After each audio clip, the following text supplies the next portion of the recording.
Hello and welcome to another episode of Tech Code Tuesday. My name is ChaosMole, and today it is finally the day. The new consoles are here. Xbox Series X and S and PlayStation 5. And the big question is, which console should you buy? Which console is for you? Well, this time the question is actually not too easy because there are a lot of ifs, whens, maybes, and you might say, well, Mo, it is Tuesday, everybody has already bought their consoles, and everybody already knows what console they want to buy. The reality is actually, no, that's not true. A lot of people are very uncertain which console they will buy today or tomorrow or later down the road.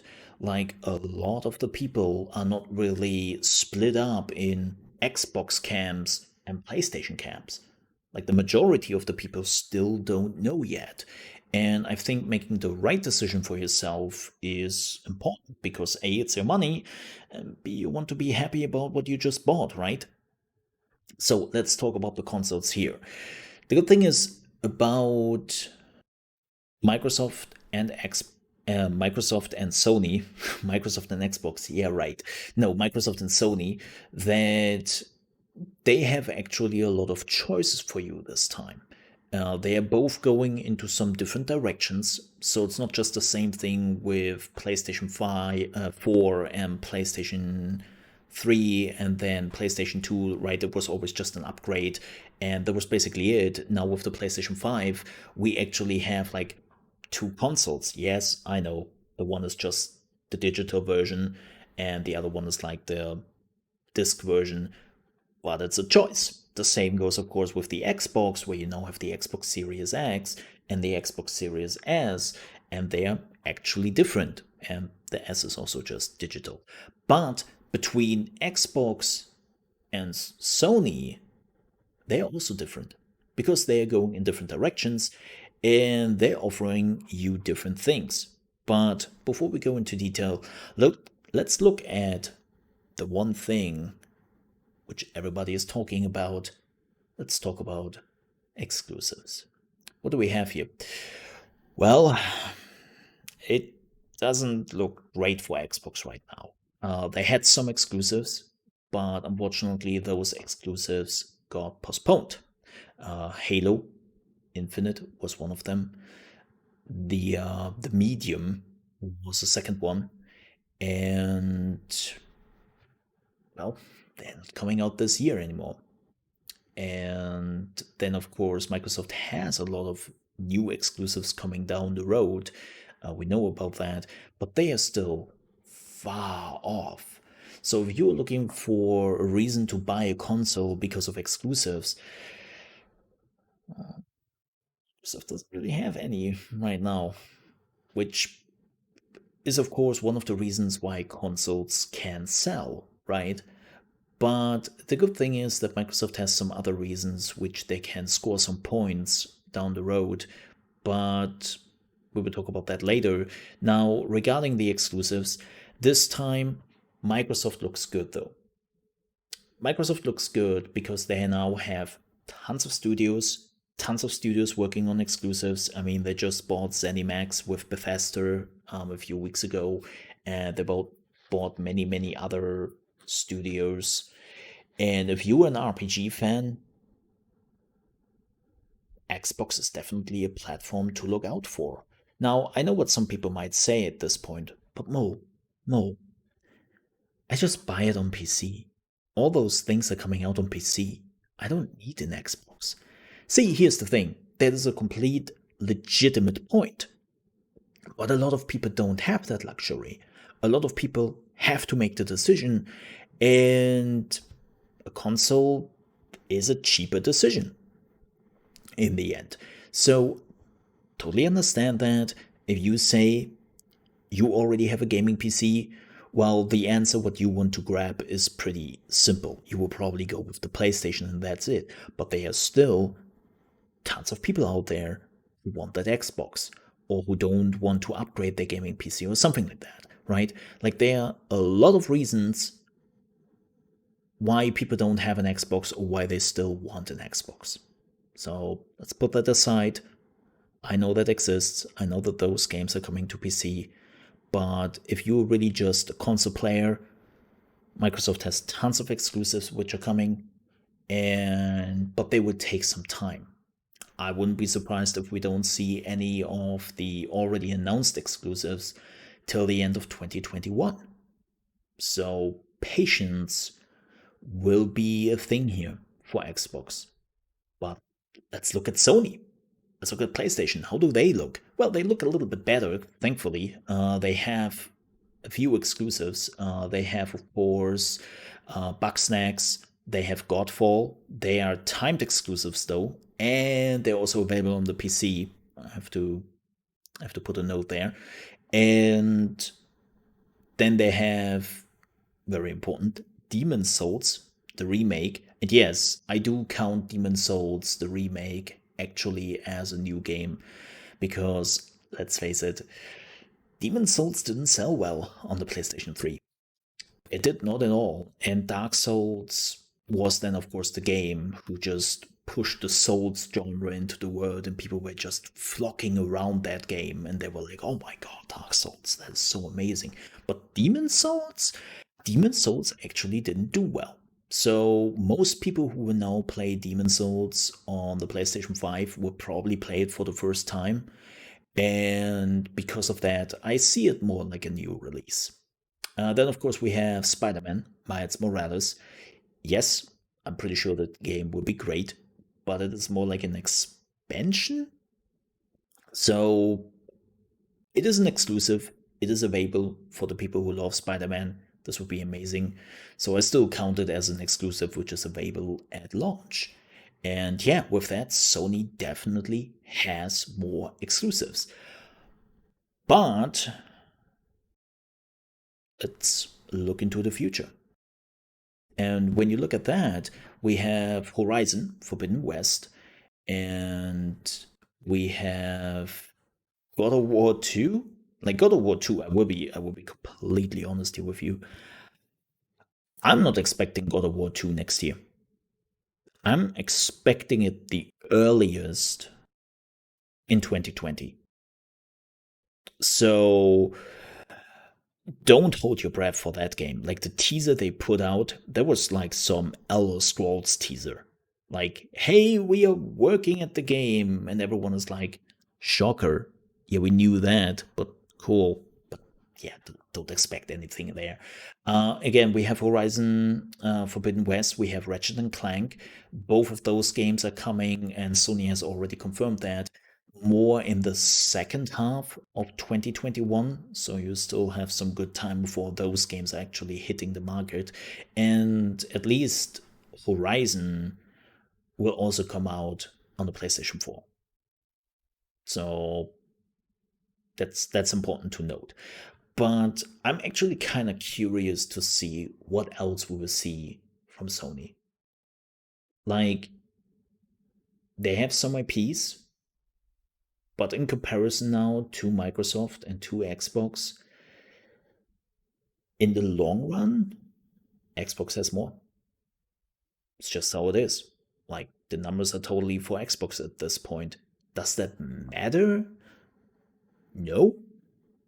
Because here's the thing, I'm a person who very much believes in quality over quantity.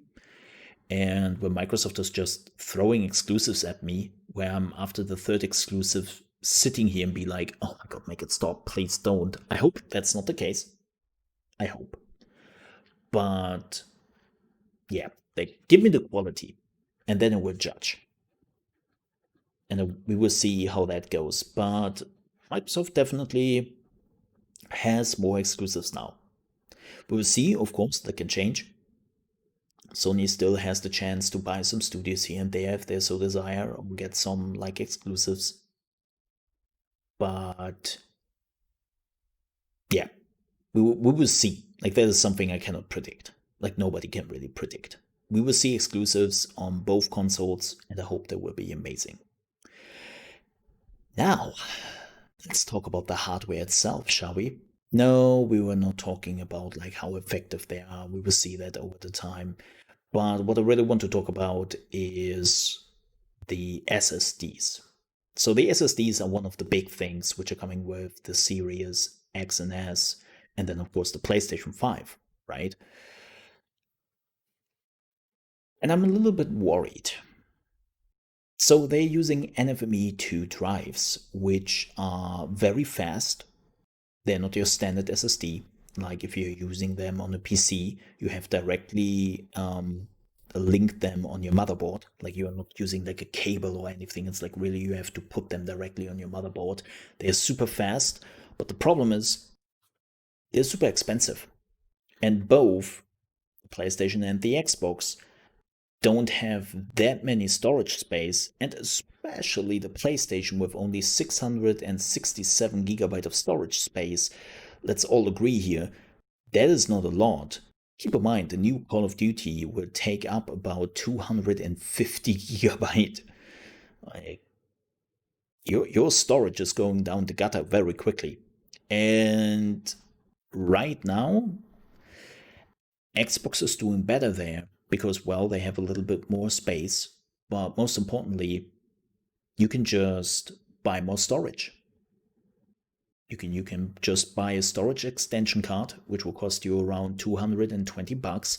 And yes, I know that sounds a lot, but that is the price of a high-end NVMe 2, and that makes totally sense. And also a very important point, you can save your games on an external hard drive.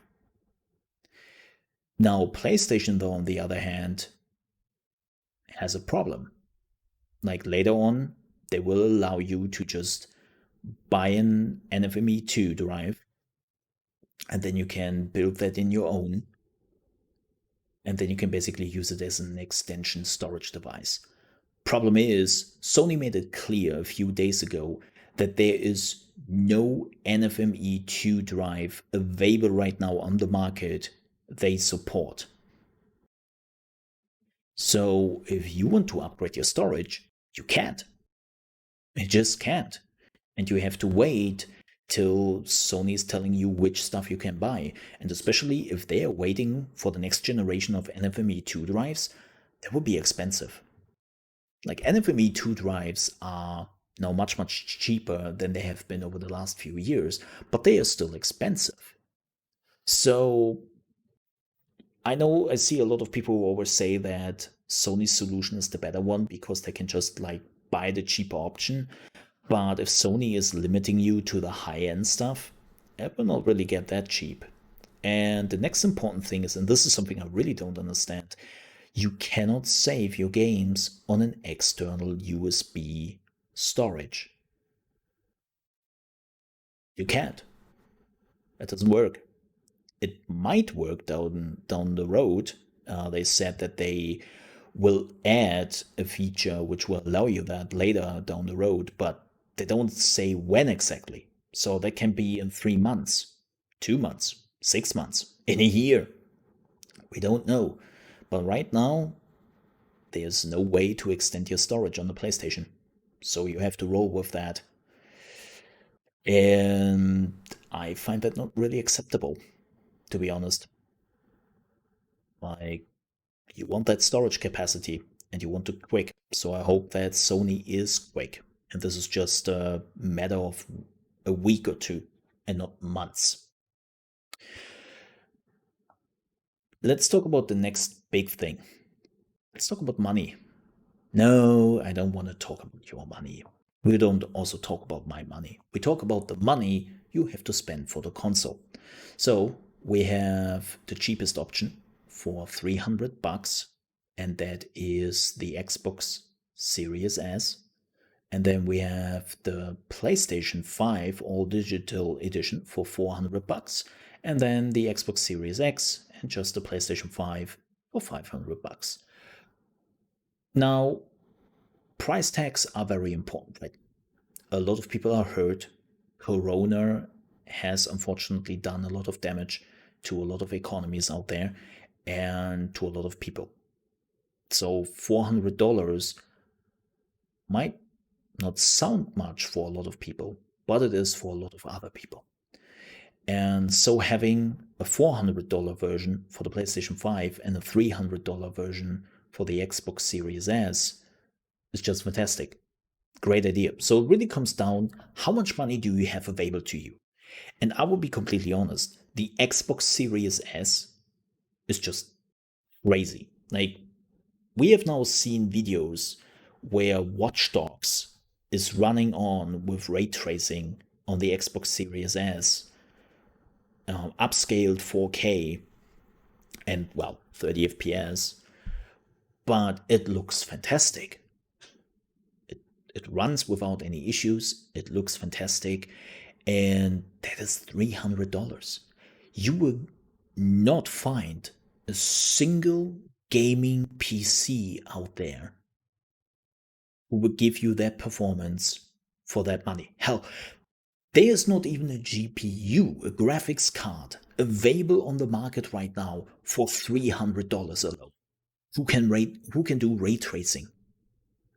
Like, the cheapest one is, I think, the new AMD, the 6700 XT, I think it was. For, oh no, it was 6800 for $450. And that's the cheapest you can get. So you have to put some money down if you want to get the good stuff. So yeah, this is like, that Xbox Series S is a steal. Like, that thing is just crazy. But even the other consoles are, in my opinion, pretty good. But there's one thing I have to point out when it comes to the price. And this is something which I really, really noticed with a lot of PlayStation stuff as of late. They have a lot of fine print to the new PlayStation 5. A lot. And one of the fine print is, if you were living in Europe and not in the US, you're getting screwed. Because, Sony has raised the price tag. $70 in the US. In Europe, it is now €80. And people are like, okay, what is that in dollars? Over $90. Yep, that's how much they want now for the first party games in Europe. That is a lot of money. Like, that is a lot and lot of money. So, and again, I don't really know how they justify it, because the problem is, as I said, yes, Europe might have been doing a little bit better than some other states here and there when it comes to COVID, but most countries are now on a second lockdown, and economies are just hurt. People losing their jobs, people don't make enough money anymore. Like, to go there and tell the people, yeah, you even have to pay extra, I don't think that will fly. And Sony should be very careful about that. Now, what is with Xbox? Well, I assume that Xbox will also raise the price tags to $70, but here's the interesting part. What Sony said in an interview, like, it would be a case-to-case basis, and they said in an interview, look, does the price tag on a video game really matter when you have Xbox Game Pass? And I have to say yes. Yes, it does. Because there are enough people out there who don't want to use the Game Pass.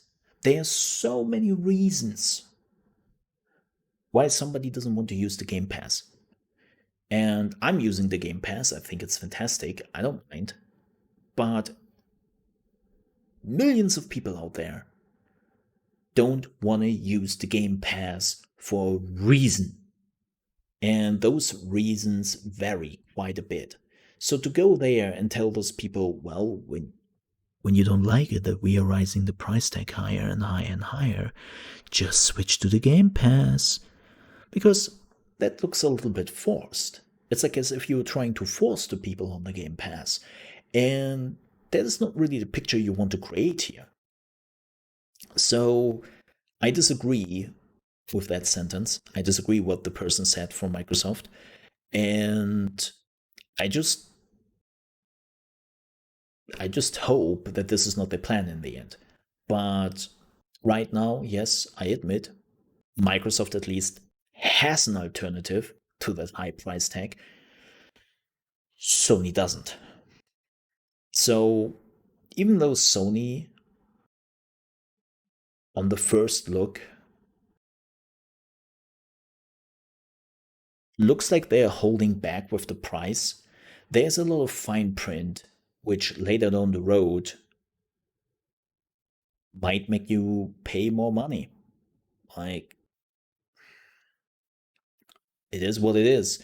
And Microsoft seems to be much, much more open when it comes to this is what you get, this is what you are paying for.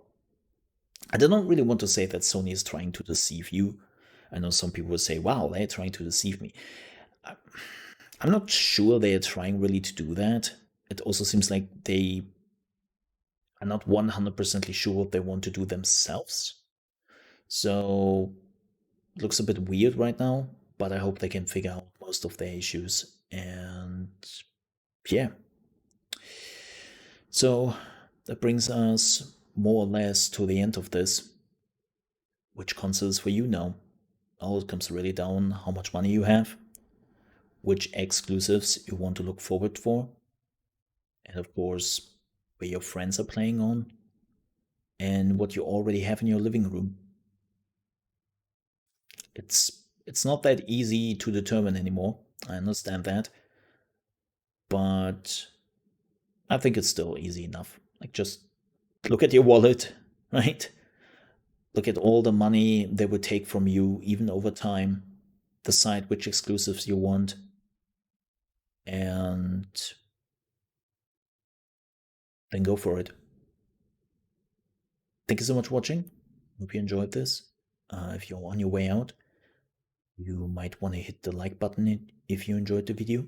And if you're new to the channel and you actually watched this whole video to this point, first of all, congratulations. Would appreciate if you might consider to subscribe to the channel, because we are uploading a lot of videos like every other day. And we have also a live stream from Monday to Friday, starting at 8 a.m. ET, for all the people who want to watch gaming news and video games live on YouTube. We're also doing that. So again, thank you so much for joining. Hope to see you next time. Bye bye.